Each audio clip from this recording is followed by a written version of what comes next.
Hey guys, ഇന്ന് നമ്മുടെ college ഹോസ്പിറ്റലിൽ ഒരു ഫ്രീ മെഡിക്കൽ ക്യാമ്പ് ഉണ്ടായിരുന്നു. കേട്ടാതെ കേൾക്കാതെ ഞങ്ങളെല്ലാവരും അങ്ങോട്ട് പോയി. ദേടെ ഒരു മുട്ട ചെറുക്കൻ, എന്ത് രസം എൻ്റെ കളിയും ചിരിയും കാണാൻ.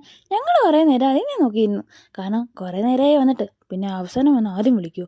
ചേടാ, അങ്ങനെ കുറേ നേരം ഇന്നത്തേന് ഹൈ സ്റ്റൂൾ. ഇനി കുറച്ച് നേരം ഇതിനെ കറക്കാമെന്ന് ചോദിച്ചു. ഇതെന്താ കറങ്ങാത്തേ? ഇത്രയും നേരം കറങ്ങിയതാണല്ലോ. ഓ, ഇതെങ്ങനെ കറങ്ങുന്നേ? ഓ, ടെക്നോളജി. ഇപ്പം അതിന് പിടികിട്ടി. അപ്പോഴത്തേന് ആ കൊച്ചത് ഇട്ടുകൊണ്ട് പോയി. അല്ലെങ്കിലും അതങ്ങനെയാണല്ലോ, നമ്മുടെ ജീവിതത്തിൽ എന്തേ സന്തോഷം വന്നാൽ അത് പെട്ടെന്നങ്ങ് പോവല്ലോ.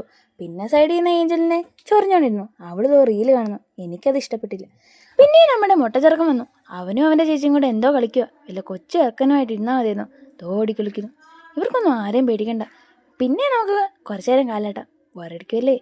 പിന്നെ ഞങ്ങൾ എൻക്വയറി ഒക്കെ ചെയ്ത് ഇപ്പോഴേ വിളിക്കത്തില്ലെന്ന് മനസ്സിലായി. ഞങ്ങൾ പിന്നെ വെള്ളി ചാടി. അവിടുന്ന് വാങ്ങിയൊക്കെ നോക്കി ഗോസിപ്പ് പിടിച്ച് ഞങ്ങൾ കുറേ നേരം നിന്നിട്ട് ഒരു ചായ കുടിക്കാൻ പ്ലാൻ ഇട്ടു. അതിപ്പോൾ ഈ ചായക്കടയിൽ നിന്ന് ചായ കുടിക്കും. നോക്കാം. അങ്ങനെ കുടിക്കാൻ പോകുന്ന വഴി ഞങ്ങളുടെ ഒരു സീനിയറിനെയും കണ്ട് ആ അച്ഛനെ ഒരു ടാറ്റയും കൊടുത്ത് ഞങ്ങൾ ലക്ഷ്യ സ്ഥാനത്തേക്ക് പോയി. ചായ കുടിക്കാൻ പോയ ഞങ്ങൾ എത്തിപ്പെട്ടത് വലിയൊരു ചെറിയൊരു ഐസ് കടയുടെ ഫ്രണ്ടിൽ. ചില്ലാവണ്ടേ, ഇതിപ്പോൾ കൺഫ്യൂഷൻ ആയാലും ഐസ്ക്രീം ദേവതകളെ. ഞാൻ ഈ ഒരു ഐസ്ക്രീം എടുത്തു, അവളും എടുത്തു. കാണാനൊക്കെ ഉണ്ടല്ലോ, വലിയ മനയൊന്നുമില്ല. എനിക്ക് തീരെ ഇഷ്ടപ്പെട്ടില്ല. എവിടോ എന്തോ ഒരു തകരാറ് പോലെ.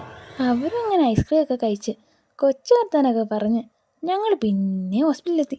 അവിടുത്തെ കാര്യങ്ങളൊക്കെ കഴിഞ്ഞ് ഞങ്ങൾ നേരെ കോളേജിൻ്റെ ഫ്രണ്ടിലൊരു കടയിലെത്തി. എന്തോരം സാധനങ്ങൾ നിങ്ങൾക്ക് വിചാരിക്കും ഇപ്പം ഞാൻ ഇതൊക്കെ എടുക്കുമെന്ന്. അന്നവ അപ്പോൾ തേടാ ഒരു മാസൻ്റെ ആയിട്ടൊരു പശു സ്വന്തം കടയെന്ന് വെച്ച് പുള്ളിക്കാരൻ എന്തൊക്കെ കഴിക്കുന്നുണ്ട്. പിന്നെ ഞങ്ങൾ നേരെ കോളേജിൽ കയറി. വീട്ടുകാർ കൊടുത്തിട്ട സാധനമായി അശ്വിനും എത്തി. എന്തൊക്കെയുണ്ടെന്ന് ഞാനൊന്ന് ജസ്റ്റ് നോക്കി. എല്ലാ സാധനവും ഉണ്ട്.